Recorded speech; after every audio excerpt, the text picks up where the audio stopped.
Saudações, galera! Tudo bem com vocês? Eu me chamo Fábio Barros, sou educador de Biologia e Química e hoje estaremos dando continuidade à nossa gigantesca, mas maravilhosa série que nos leva a conhecimentos diversos que a gente nem imaginava existir do ponto de vista da anatomia, fisiologia, reprodução, comportamento deste vasto reino animal, também conhecido como reino animalia.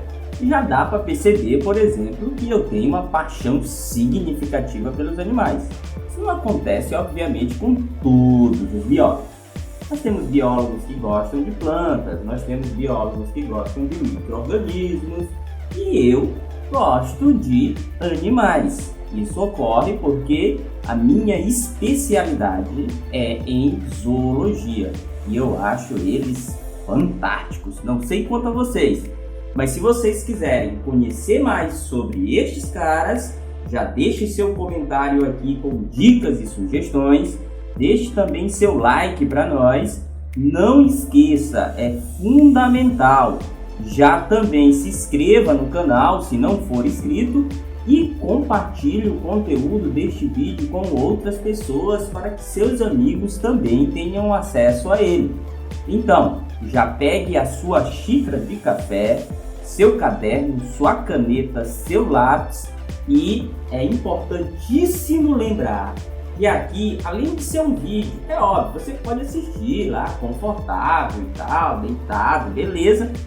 Mas eu deixo para vocês como dica que peguem o seu caderno, sua xícara de café, sentem-se em um lugar adequado, bem iluminado, bem ventilado, bem confortável para assistir o vídeo e anotar tudo e estudar. Eu faço questão de ir colocando aqui passo por passo de todas as características, bem como todas as curiosidades de cada um dos filos que a gente apresenta.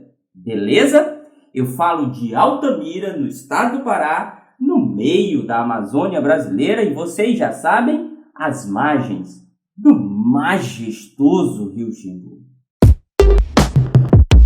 Então, galera, tem um filme, esses dias eu estava até com curiosidade vendo ele, se chama, óbvio, daquele personagem bem famoso, Mazzaropi, da década de 50, o filme é de 1959, mas o filme em si, é uma série de filmes, né, do Mazzaropi, mas o filme em si é importante para o assunto de hoje porque ele trata de um personagem de Monteiro Lobato, chamado então de Jeca Tatu.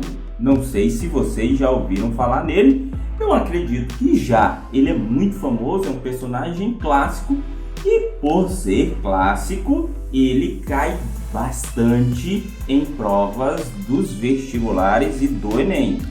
Então, e também pode vir demais avaliações aí que vocês possam estar fazendo. Então, é fundamental conhecer um pouco da história desse cara. O Jeca Tatu, ele era um colono, né, um pequeno agricultor que era extremamente preguiçoso, tinha muita dificuldade para realizar suas tarefas, acordava bem tarde, não tinha força para realizar suas atividades diárias, tinha pele amarelada, fraqueza. Alguns aí eu acredito que estão olhando agora essa situação, ouvindo o que eu estou falando, rapaz, será que eu sou o Jeca Tatu?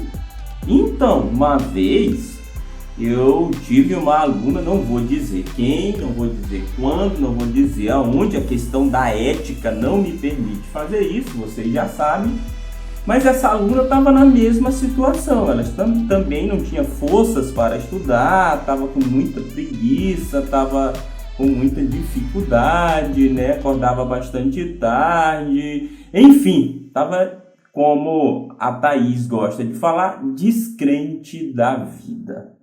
Mas aí então, belo dia eu relembrei na sala a história do Jeca Tatu, ela se identificou com a história e foi fazer os procedimentos necessários. O que acontece então? O Jeca Tatu tinha uma enfermidade causada por um verme. Vermes esses que nós vamos ver hoje. Se você já sabe qual é o verme do Jeca Tatu, deixe aqui o seu comentário para nós. E por incrível que pareça, a menina, a nossa aluna da história, estava com a mesma enfermidade do Jeca Tatu. Pasmem, é verdade, não é lenda, não é conto, é fato. E além da enfermidade do Jeca Tatu, ela fez exame de fezes, de urina, de sangue. Ela estava com a mesma verme do Jeca Tatu, mas além disso, ainda estava com anemia. Então, simplesmente, a situação dela se resolveu com duas questões que são baratos, remédios extremamente baratos que você pode comprar e tomar. Inclusive é indicado que se tome pelo menos a cada 6 meses você possa tomar esse tipo de remédio. O Albendazol, que é um remédio barato, você encontra R$5 praticamente na farmácia. E o outro é o sulfato ferroso. Então, ela tomou albendazol, sulfato ferroso, e depois a menina estava elétrica, estudando e perguntando e comentando, acordando cedo, trabalhando e vivendo. A anemia e os vermes estavam consumindo nossa aluna, bem como o Jeca Tatu. Para entender, então, quem são esses vermes que estavam lá comendo o Jeca Tatu vivo, bem como a nossa aluna, fique aqui com a gente que nós vamos, então, aprofundar no conteúdo. Então, galera, já conseguiram descobrir qual é a categoria de animais que nós estamos nos referindo? Com certeza já, né? Vocês já sabem, já identificaram que são vermes. Se a gente busca lá no vídeo anterior dessa série do Reino Animalia, nós vamos verificar então que a categoria vermes é assim definida, com animais que têm um corpo comprido, estreito e sem patas, né? Então, nós vimos os plateumintos. Obviamente, nós vamos entrar no filo agora mais complexo um pouco dos vermes, só que agora chamados de cilíndricos. Os plateumintos são vermes, então, achatados. Lembra disso, né? Esses vermes cilíndricos, antigamente, era chamado, então, de asqueumintos. Agora, ele é chamado de nemateumintos. Só que a categoria em que se agrupa esses indivíduos, abaixo de reino, obviamente, nós já temos definido isso em vídeos anteriores, é chamado então de filo. Então, filo agrupa vários indivíduos com essas características. E o filo que dá, ou melhor, que agrupa esses indivíduos é chamado então de filo nematóide. Para verificar as características gerais, aquelas que são comuns basicamente a todos esses filos, a todos esses indivíduos, e olha que absurdo, galera.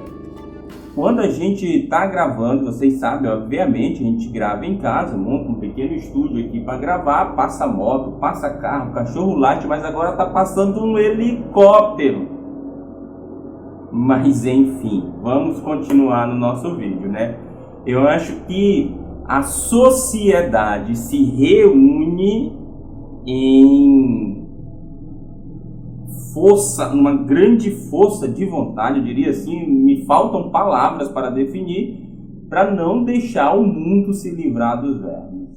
Mas vamos lá, a nossa missão é livrar o mundo dos vermes. Inclusive aqui nós vamos ver que os principais pontos de análise dentro dos neomateumintos é justamente para você verificar as enfermidades causadas por esses animais e como evitar essas enfermidades, bem como tratá-las.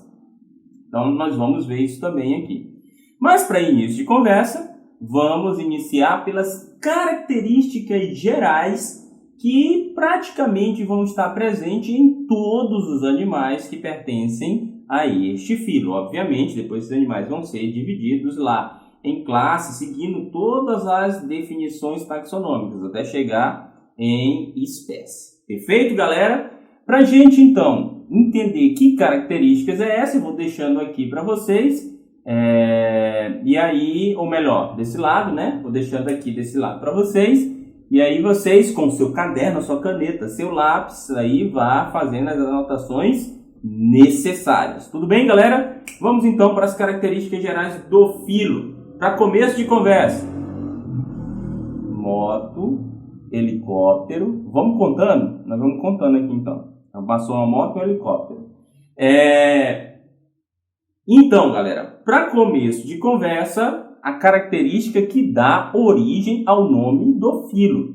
Qual é a característica que dá origem ao nome do filo? Eles são cilíndricos, são vermes cilíndricos, tá? Todos eles, os plateumintos diferentes, eles são achatados. E nós vamos fazendo relação com os outros filos ao longo da história. Afinal, nós já vimos aqui o filo porífero, quinidário, plateuminto, e agora nós estamos então no filo dos nematóidas, que são os neumateumintos. Beleza, galera? Vamos lá então. Depois, esses indivíduos, eles são todos pseudocelomados. Nós vimos lá os poríferos, não podemos nem ter uma definição clara, porque eles não tinham tecido verdadeiro, mas desde os quinidários até os plateumintos, todos são acelomados. Aqui não. Aqui esses indivíduos já são pseudocelomados. Isso que é uma característica interessante. E pseudo, você já sabe, pela etimologia da palavra, que é falso, ou seja, falso celomado. Como assim, professor? É possível? Você já sabe que é celoma, né? Porque celoma é a cavidade interna, né? Onde estão depositados ali os órgãos daquele animal. Pseudocelomado porque este celoma dele possui uma cavidade, mas este celoma não tem origem na mesoderme, lá do folheto embrionário. Mas isso, calma, é uma característica que a gente vai estudar depois quando estiver estudando embriologia, uma outra coisa. Mas se tu lembrar já que ele não tem origem na mesoderme, por isso é chamado então de pseudocelomado, tu já matou a charada aí para muita questão em vestibulares e no Enem. Beleza, galera? Outra característica ainda desses indivíduos é que eles ainda não possuem o sistema circulatório e respiratório. Bem característico também, bem parecido com os plateumintos. Também não tem, também com os quinidários e muito menos com os poríferos. Outra característica agora, com uma novidade evolutiva, o pseudoceloma já é uma novidade evolutiva, mas agora uma novidade evolutiva nesses caras é que eles já possuem o sistema digestório completo, ou seja, tem boca, tem ânus. Lembra dos plateumintos? Eles comem, depois tem que esperar a comida digerir e depois defeca pelo mesmo local, ou seja, come e defeca pela boca. Esses caras não, eles comem pela boca, obviamente, essa comida depois, ou os dejetos saem pelo ânus. Então eles podem estar comendo o tempo todo, porque é um processo unidirecional, um processo permanente de entrada, digestão, saída da alimentação, e a nutrição desses caras pode ser muito mais eficaz, por exemplo, do que nos plateumintos. Nós temos ainda uma outra característica bem parecida agora com os plateumintos, mas que foi uma novidade evolutiva no grupo, veja, no grupo dos vermes, que é o plateuminto, e agora neumateuminto, que é a simetria bilateral. Lembra lá? Os poucos que possuíam simetria nos poríferos era radial, nos quinidários, radial. A novidade aparece nos plateumintos, simetria bilateral. E agora nos neumateumintos nós temos então a continuidade desse processo com a simetria bilateral que se mantém. Tem uma outra novidade evolutiva nesses indivíduos, que eles possuem uma estrutura que recobre a sua derme, uma cutícula de proteção. Essa cutícula é tão resistente, isso porque em determinado momento da vida desses caras, eles vão ter que passar por dentro do estômago, e o estômago, vocês sabem, tem ácido, para digerir a alimentação que você ingere ou que outros animais irão ingerir, e essa cutícula irá proteger esses animais. Então, para o seu corpo não ser digerido, né, degradado pelo ácido, essa cutícula então recobre a sua derme. Só que ela é tão resistente que ela passa a ser dura. E o indivíduo não consegue crescer com essa cutícula, assim como ocorre com os insetos, nós vamos ver lá na frente. E aí, para crescer, passou um caminhão, não sei se vocês ouviram, então, helicóptero, moto, caminhão. Então, e o meu bairro aqui nem é tão movimentado assim, porque você pode estar pensando, professor, aqui na minha rua eu moro na frente de uma avenida, passa 1000, não sei quantos. Mas aqui não é um bairro não movimentado, um bairro de várias residências, não é um residencial, mas só tem basicamente residência. Mas o mundo, mais uma moto, duas motos, o mundo está unido contra, ou melhor, a favor das verminoses. Mas nós vamos evitar isso.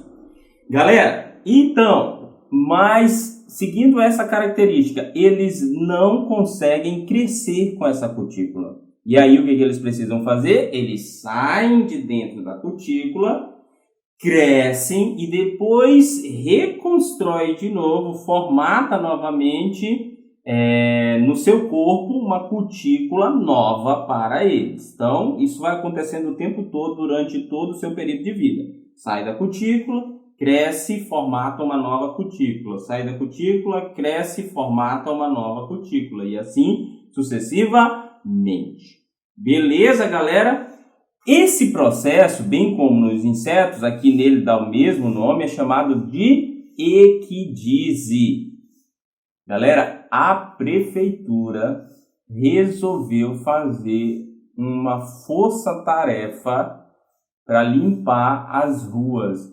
Isso é importante para livrar o mundo das verminoses. O saneamento básico é fundamental. Mas não no momento da minha aula. Agora. Tá passando. Tá fazendo. Que não esperou um pouquinho, né? Enfim. Então, helicóptero, duas motos, um caminhão e a prefeitura. Vamos lá então, galera. Continuando o nosso processo. Esses indivíduos já possuem, também como os plateumintos, um sistema excretor. Só que lá no sistema excretor dos plateumintos, nós temos os protonefrídeos. Aqui eles fazem essa excreção por meio de uma célula grande, uma célula gigante, que tem o formato de um H maiúsculo. Por isso, essas células são chamadas de células H. Mais fácil de lembrar, inclusive, que nos plateumintos, que é protonefrídeos. Mas, enfim, células H são responsáveis, então, pela excreção dos indivíduos. O que eles vão excretar? Assim como nos plateumintos, amônia, né? Esse é o principal componente, então, da excreção, inclusive, dos animais. Tranquilo, galera? Uma outra característica desses indivíduos é que, agora, diferente dos plateumintos, a maioria... não podemos dizer todas essas características que eu estou abordando aqui, elas não são, obviamente, de todo o grupo, característica de todo o grupo. Há exceções, há raras exceções distribuídas entre as espécies. Mas a maioria desses indivíduos, então, são dioicos. O que é isso, professor? Eles possuem sexos separados. E ao possuir sexos separados, ainda possui aquela palavrinha. Lembra lá que eu tenho muita dificuldade em pronunciar, que deveria ser uma palavrinha proibida, mas vamos lá tentar. É o dimorfismo sexual. Beleza? O que é isso, professor? Eles possuem caminhão, 2 caminhões, enfim, eles possuem anatomias diferenciadas e quem olha de repente vai até imaginar que eles são de espécies diferentes, mas não são.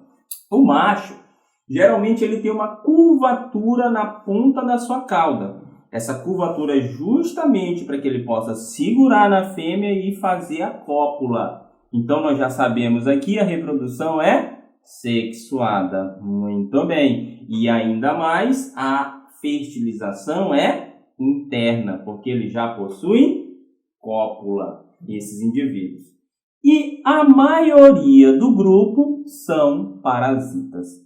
Daí as enfermidades provocadas por esses indivíduos, que nós vamos listar as principais enfermidades, aquelas que são mais pedidas no Enem, para que você então possa acumular esse conteúdo, bem como ter a possibilidade de prevenção contra essas doenças. Aliás, no início do vídeo, nós vimos então que a aluna, bem como o Jeca Tatu, tinha uma espécie de neumatelmínio. Nós vamos ver que espécie é essa, tá? E quais são todas essas características. Mas, gente, vocês podem se perguntar, mas aí o saneamento básico é muito ruim, não sei o quê.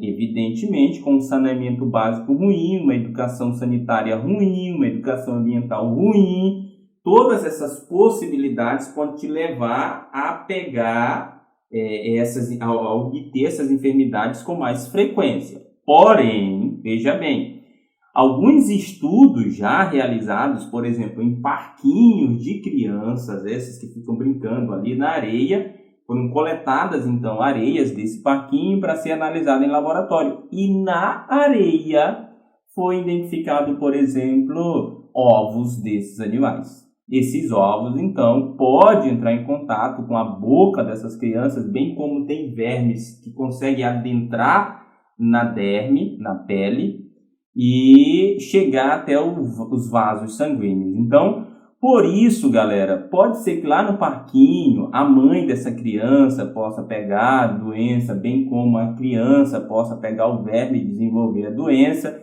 Então, para a gente saber efetivamente do ciclo e saber como se cuidar a respeito, tu precisa acumular no conteúdo. Beleza?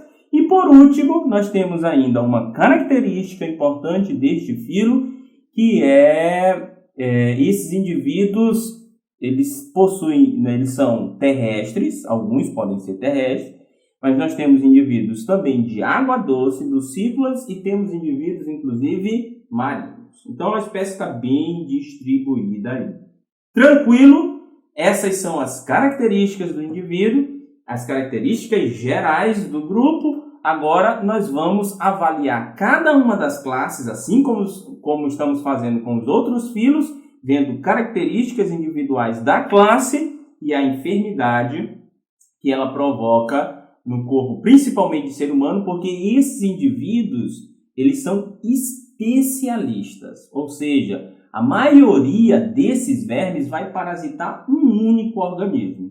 Então, por exemplo, um verme de gato, um verme de cachorro, coisa parecida, é muito difícil pegar em seres humanos. Por isso eles são específicos, mas eles parasitam vegetais, parasitam animais, enfim, mas dentro de uma espécie, um único hospedeiro.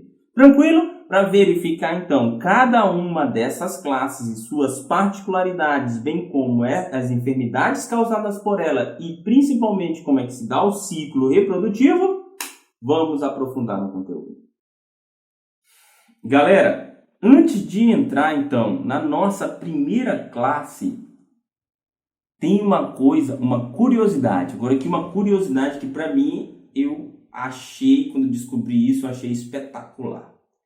Esses animais, curiosamente, eles são os únicos que não possuem células, com cílios ou flagelos na sua estrutura anatômica.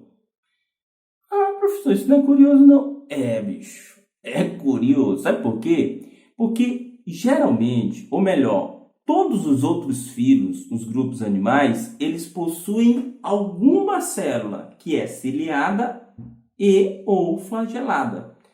Como assim, professor? Veja bem, nós temos células ciliadas e flageladas. Aonde que elas estão? Por exemplo, os nossos espermatozoides, eles são flagelados. Mas nós temos outras células dentro da nossa estrutura corpórea que também são ciliadas e flageladas para facilitar a sua anatomia. Por exemplo, células do epitélio intestinal, do epitélio nasal, auditivas. São células que possuem na sua estrutura cílios ou flagelos que estão ligadas diretamente à sua anatomia e essa anatomia ligada à sua fisiologia. Sem essa anatomia devida, essa célula não iria funcionar, sua fisiologia não daria certo. É tanto que quando eu quebro esses cílios ou esses flagelos, essas células deixam de funcionar. Isso ocorre com química, fisicamente, ou seja, eu posso quebrar esses cílios fisicamente ou eu posso quebrar esses cílios quimicamente. No ouvido, você enfiou ali, por exemplo, um cotonete muito fundo, tu pode danificar esses cílios. O cigarro, ele pode quebrar os cílios desse trato nasal ou respiratório, enfim. Então, nós temos células ciliadas e temos células flageladas. Os plateumintos, vocês viram lá, as planárias, embaixo da sua estrutura ventral, elas possuem células ciliadas que vão liberar muco e essas células então vão se movimentar, fazendo com que o corpo da planária consiga também se movimentar. Mas os nemateumintos não possuem células nem ciliadas nem flageladas. Olha que interessante, bicho. Não sabemos o porquê ainda disso. Mas aí tu pergunta, professor, e o espermatozoide desse cara? O espermatozoide dele, lá no momento da cópula, o macho não libera o espermatozoide para fecundar o óvulo da fêmea? E aí, então, ela vai poder, depois da fertilização, botar óvulos? Sim, mas o espermatozoide possui pseudópodos. Ele vai se locomovendo como amebas. Até aí o cara é nojento, né? Ele vai se locomovendo como amebas atrás do óvulo da fêmea para fecundá-lo. Que impressionante, né, galera? Isso aqui, mais uma curiosidade do reino animal. Mas agora, finalmente, vamos então para as classes. Então, galera, dando continuidade ao nosso assunto, vamos entrar então em uma das classes primeiro aqui, para a gente especificar as características dela, a classe dentro dos neomateumintos. Aqui a primeira classe que eu trago para vocês então é a classe da ascarilombricoide. A ascarilombricoide é responsável por uma enfermidade chamada de ascaridíase. Popularmente, esses vermes são conhecidos como lombriga. É isso mesmo, é a velha e popular lombriga. Só para vocês terem ideia, estima-se que no mundo inteiro, isso são dados da Organização Mundial da Saúde, que nós tenhamos em torno de 1 bilhão de pessoas infectadas com ascarilombricoide. E que desenvolveram, quer dizer, nem todas elas desenvolveram sintomas profundos, por exemplo, da ascarilombricoide. Eu vou depois definir para vocês, vocês vão ver que pode chegar a uma circunstância grave, mas é obviamente quem não toma cuidado, né? Porque quem toma o cuidado necessário lá não vai passar por essa situação.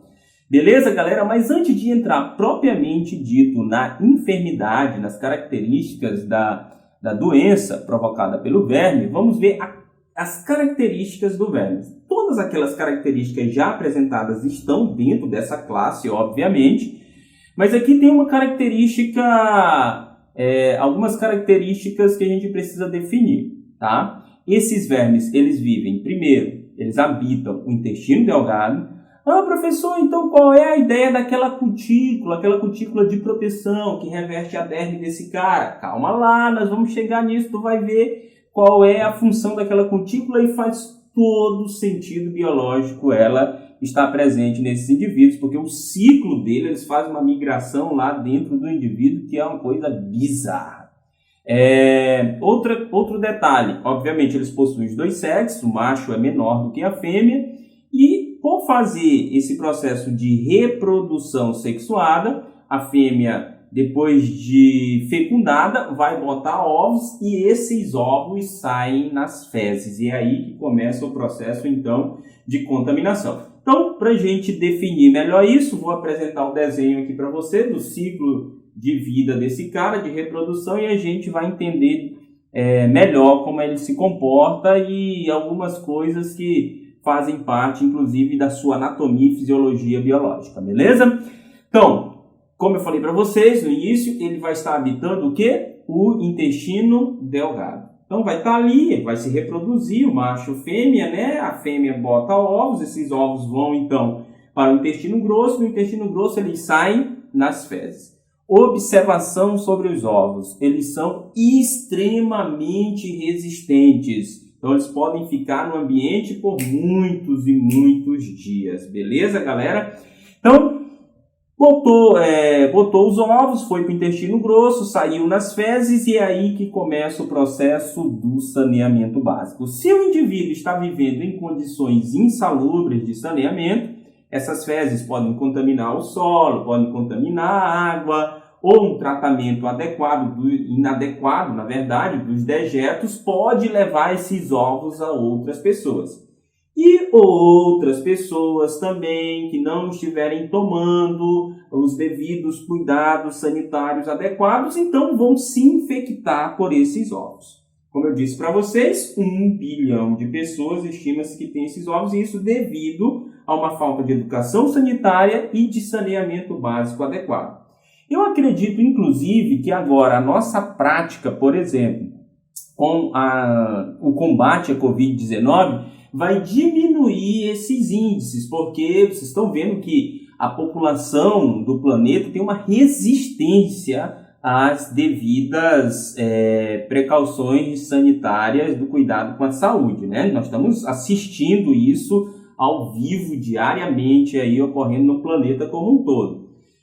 Mas só que eu acredito que o empenho de todo mundo em fazer as divulgações necessárias, né, dos cientistas, médicos e todo mundo que cuida da saúde, eu acho que nós vamos conseguir vencer o Covid-19 e com isso ainda vamos baixar os índices de infecção por algumas verminoses. Eu acredito, mas vamos esperar o futuro para a gente ver o que vai acontecer. Mas beleza? Então, as pessoas que entram em contato com os ovos desses vermes via condições sanitárias inadequadas, esses ovos então vão parar na boca do indivíduo.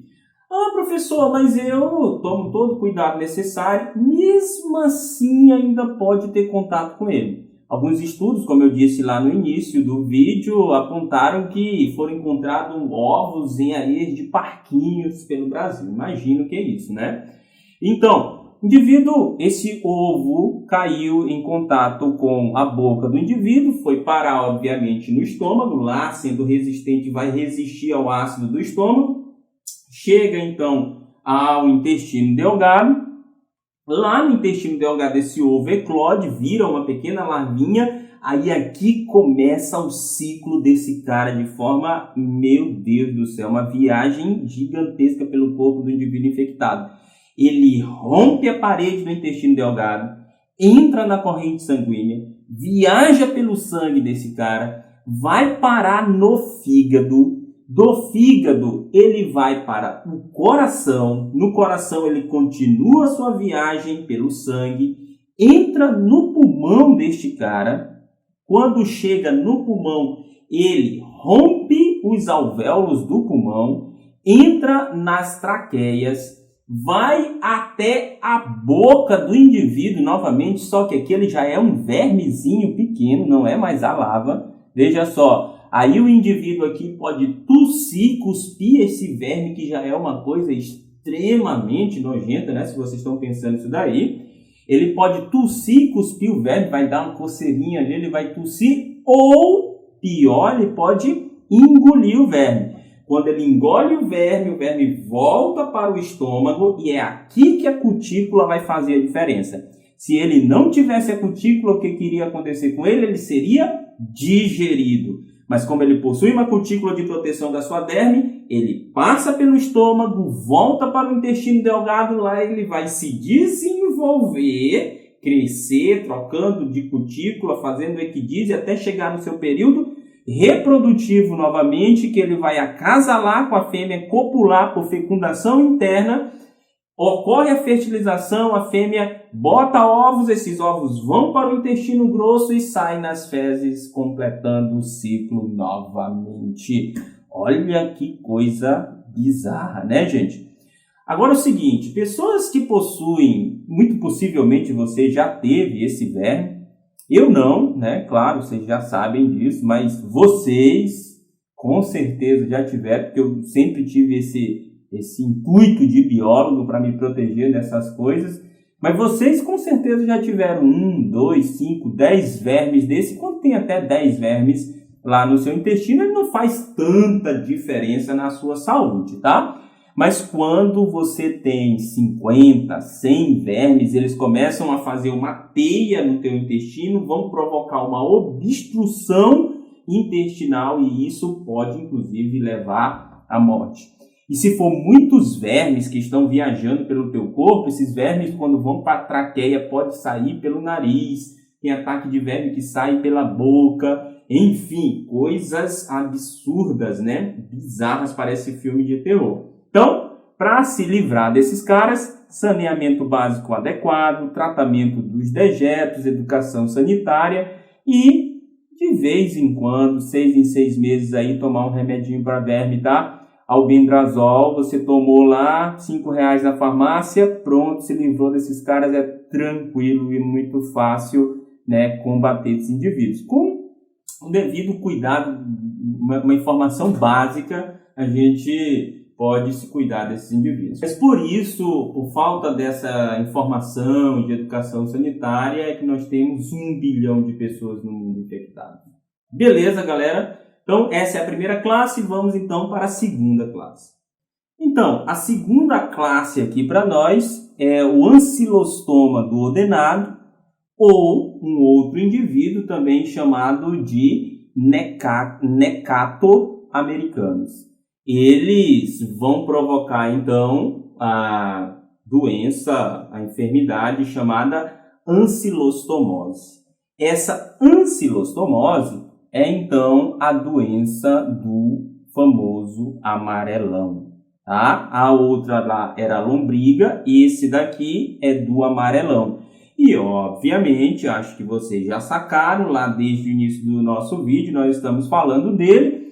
Essa daqui é a doença, então, do Jeca Tatu. E ela tem esse nome e provoca essa enfermidade justamente porque esses indivíduos, eles possuem uns dentes, assim, bizarros. Esse cara é feio. Esse cara é feio. Vou deixar aqui a imagem. Cuidado para não se assustar, porque o bicho é feio. Com esses dentes aqui, ele gruda no teu intestino delgado. E aí ele começa a sugar o sangue lá dentro. Ele é muito pequenininho, né? Aí você pensa, professor, mas um bichinho desse pequenininho vai sugar o sangue a ponto do indivíduo ficar anêmico, amarelo? Só não. Mas quando são vários ali pendurados no teu intestino, sugando o teu sangue todo, tu vai ficando amarelo porque o teu sangue está sendo sugado por dentro, bicho. É uma coisa bizarra esses caras, né? Então, aí tu fica anêmico, fica amarelo, fica fraco. O Jeca Tatu se queixava justamente disso. E o Monteiro Lobato, que criou o Jeca Tatu, genialmente vai dizer que o Jeca Tatu não era assim. Ele não era preguiçoso, tá? Ele não era fraco, ele estava preguiçoso, ele estava fraco por conta da doença que o estava consumindo. Tratando-se da doença, eliminando os vermes, ele voltaria ao normal novamente, perfeito? Então, vocês também têm que ter cuidado com esses indivíduos, porque este cara aqui, diferente da Ascaris lombricoide, ele possui uma característica diferenciada. Ele já é um indivíduo ativo, tá? Ele tem uma infecção que nós chamamos ativa. O que é isso? Você não precisa ingerir os ovos desse cara para se contaminar.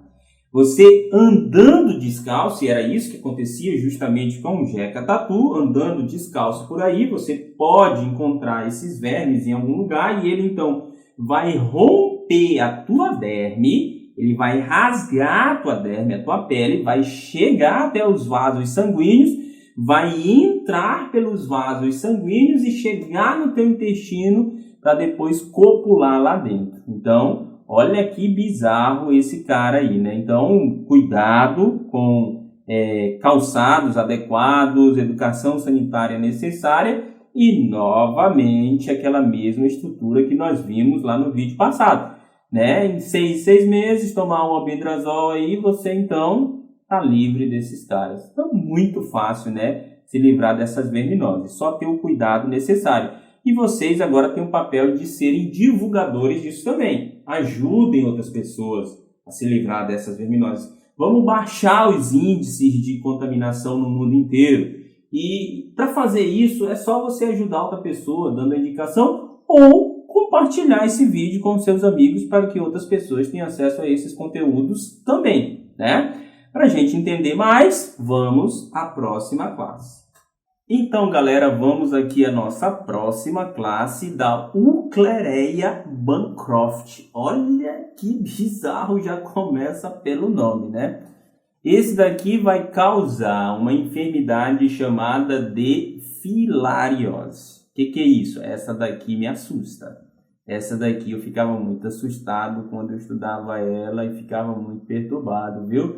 Por quê? Porque esses vermes, eles vão passar por um vetor. O que é esse vetor? O vetor é o mosquito, o Culex. Ele tem hábitos noturnos diferente, por exemplo, do Aedes aegypti, né? Que é aquele que provoca a dengue, bem como as outras enfermidades lá da Zika, enfim, né? Esse mosquito ele tem hábito noturno e ele carrega este verme, esse neumatelminto. E aí o que acontece? Quando ele te ferra, se o mosquito estiver contaminado, ele vai passar o verme para você. Daí o verme entra na tua corrente sanguínea e vai para os vasos linfáticos. E como os vasos linfáticos são aqueles de drenagem, aqueles responsáveis por drenar o líquido do corpo, ele vai entupir esses vasos linfáticos, esses vasos de drenagem, e a pessoa começa a reter líquido na região que foi justamente infectada por esse mosquito. Geralmente essa infecção ocorre na perna. Daí o indivíduo que é infectado por esse parasita, ele vai ficar com as pernas bem inchadas por retenção de líquido. E essa doença passou a ser apelidada então de elefantíase, justamente porque a perna do indivíduo fica inchada, parecendo então a perna de um elefante. Mas a filariose, ela não vai dar somente na perna, pode ser também no braço, os vasos linfáticos ficam entupidos dos braços, e aí os braços também podem ficar inchados, e também pode ocorrer em homens, por exemplo, no saco escrotal. Então, mas aí é mais raro, porque geralmente ocorre aonde o mosquito irá te ferrar. Então o mosquito ferrou no braço ali, vai inchar o braço, porque esses vasos linfáticos ficam entupidos. Ferrou nas pernas, as pernas vão ficar inchadas porque os vasos linfáticos ficaram entupidos. Então, aonde o mosquito te ferra, vai ocorrer geralmente esse inchaço pela obstrução dos vasos linfáticos. Beleza, galera? Mas veja bem. Então, esse daqui é uma outra classe. Vamos, então, a mais uma agora para a gente ir avançando no conteúdo. O detalhe, esse cara aqui, ele já passa por dois hospedeiros. Um hospedeiro intermediário, que é pelo vetor, o mosquito, ele não vai afetar o mosquito, ele não vai adoecer o mosquito é só o transmissor. E depois aí você é o hospedeiro definitivo, onde ele vai provocar inclusive a filariose. Detalhe, se o mosquito ferrou, nem todo mosquito Culex ele vai ter o verme. Ele só vai ter o verme se ele ferrar alguém que possui filariose e depois ferrar você. O bizarro é que eu falo diretamente da Amazônia brasileira, né? Do meio da Amazônia brasileira, às margens do majestoso rio Xingu, como eu falo para vocês em todo o vídeo. A questão é que os maiores índices de filariose estão justamente na Amazônia brasileira, na região norte. Então, cuidado com o culex, cuidado com a filariose, te cuida lá, prevenção para isso.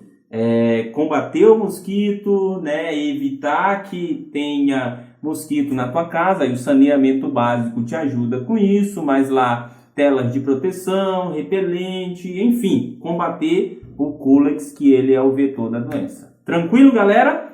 Então, vamos à próxima classe. Próxima classe, então, é do Ancylostoma brasiliense. Obviamente, esse daqui tu sabe que ele é próprio aqui da nossa região. Ele se chama, então, da nossa região, não, do nosso país, né? Ele se chama popularmente conhecido como verme geográfico. Porque parecido com o outro ancilostoma, aquele lá do odenado, né? Do amarelão, ele não consegue, ele não tem força suficiente, ele também é um verme ativo, ele vai te infectar entrando pela tua derme, mas ele não tem força suficiente para chegar até os vasos sanguíneos. E daí ele fica procurando esses vasos sanguíneos na tua pele e ele vai fazendo um caminho pelo teu corpo. Esse caminho vai deixando um líquido aonde ele vai caminhando. Ele vai caminhando ali muito pela tua pele e vai formando como se fosse um mapa. Isso ocorre muito nos pés, na mão, onde você entrou em contato com o verme. Por exemplo, você foi na praia ali, né? E aí você teve contato com esse verme, ele entrou na tua mão, entrou no teu pé, ele vai tentar chegar até os vasos sanguíneos, não vai conseguir, e aí ele então vai fazendo o caminho dentro da tua pele, vai deixando as marcas lá. Ele não é grave, ele vai provocar coceira, né? Tu pode depois se livrar desse cara, achando onde está o que o pessoal chama popularmente a cabeça, daí tu consegue arrancar esse verme ali e ficou livre dele tranquilamente, né? Então, se medicando ali, procurando dermatologista, tu vai conseguir se livrar desse indivíduo. Mas também tu pode evitar, né? E para evitar isso daí é ter o cuidado sanitário quando tu for na praia, não andar descalço. Ah, professor, mas eu estou na praia. Aí tem o cuidado da outra pessoa também, porque esse verme, diferente também do outro ancilostoma, o do odenado, esse cara, ele também ele consegue infectar 2 organismos, ou melhor, 3 organismos. Ele infecta felinos, gatos, cães e seres humanos. Então, por exemplo, um cão está infectado com Ancylostoma brasiliense, esse cão foi levado até a praia, defecou ali, né? Aquelas fezes deixaram ovos de Ancylostoma ali, você passando depois, colocou o pé ou a mão em cima, ou mesmo sentou na praia. Professor, pode acontecer isso? Pode. Aí tu sentou ali, o verme então entrou na tua pele, não conseguiu chegar até os vasos sanguíneos e fica circulando pela tua pele, deixando um rastro parecido com um mapa. Então, cuidar dos cães, né? Cuidar do ambiente onde você senta, onde você está, né? E estar sempre atento a essas condições, as prevenções que tu pode tomar para se livrar então desse tipo de verme. Beleza? Vamos à próxima classe. Então, galera, próxima classe nós é a enterobiose vermiculares. Essa daqui provoca uma enfermidade chamada enterobiose. E essa daqui é engraçada, é bizarra, é tudo, né? Esses vermes, eu falei pra vocês, né, galera? Tem que tomar cuidado, porque senão é motivo até de piada se não fosse trágico. Mas, enfim, como é que ocorre esse processo, então, de infecção e o ciclo de vida desses indivíduos? Então, também tem aquela situação, né? Você foi no banheiro, um banheiro público, não lavou a mão direito, tá comendo, você pode ter pegado nos vermes desse indivíduo, levou até a boca, esse ovo, então, deste verme vai para o teu estômago, do estômago para o intestino, eclode e vira, então, depois da fase larval, o verme adulto. O verme adulto, então, vai copular, macho e fêmea. copularam. A fêmea, diferente aqui, por exemplo, da Ascaris lumbricoide, que bota seus ovos ali no intestino delgado, vai para o intestino grosso, fezes, essas fezes contaminam o ambiente. Aqui não. Aqui não. A fêmea desce pelo intestino delgado, intestino grosso e vai até o ânus da pessoa. E ela vai lá pessoalmente botar os ovos. Pessoalmente botar os ovos. E ela sai pelo ânus, bota os ovos, são vários, né? Saindo ali e botando ovos ao redor do ânus. O que vai levar uma coceira naquela região. Então a pessoa que tem esse verme, que está infectado com ele, ela vai, obviamente, a coceira vai coçar aquela região lá. Depois que ela coçou esse indivíduo aqui, esse verme, ele possui um único hospedeiro, a pessoa coçou ali aquela região por algum motivo, levou a mão à boca, pegou em algum alimento, que pode depois passar esse alimento para outra pessoa e a outra pessoa pegar esse verme, veja bem o que acontece. Ou pegou ali no banheiro em algum lugar, a pessoa foi lá no banheiro, pegou no mesmo local que ele, meteu a mão na boca, esses ovos contaminaram outra pessoa, mas o próprio indivíduo que foi lá e coçou aquela região, depois meteu a mão na boca, novamente aqueles ovos entram pela boca, vão para o estômago, do estômago para o intestino delgado, eclode, vira lava, vira o verme adulto, se reproduz, as fêmeas saem de novo e vão lá provocar aquele incômodo indesejado novamente. Popularmente esse verme é conhecido como tuxina e ele é mais comum do que parece. Então, galera, cuidado. Se vocês estiverem com tuxina, vão lá novamente ao albendazol. Por isso, de 6 em 6 meses, tome albendazol, galera, para se livrar da tuxina, da Ascaris, enfim. Tranquilo? E compartilhe esse vídeo com outras pessoas para que ninguém mais tenha tuxina neste mundo. Vamos livrar o mundo da tuxina. Beleza, galera? Se você gostou do vídeo, curta aqui. Algumas coisas foram bizarras, né? Mas eu acho que vocês gostaram mesmo assim. Então, curta o vídeo. Não esqueça de assinar o canal, deixar seus comentários aqui com dicas, sugestões e impressões sobre esses indivíduos, bem como compartilhar para que seus amigos também tenham acesso a este conteúdo.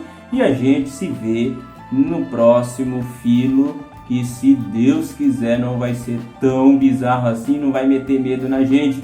Fique aí com a cara do pior deles, o mais feio deles, o amarelão. Falou, galera!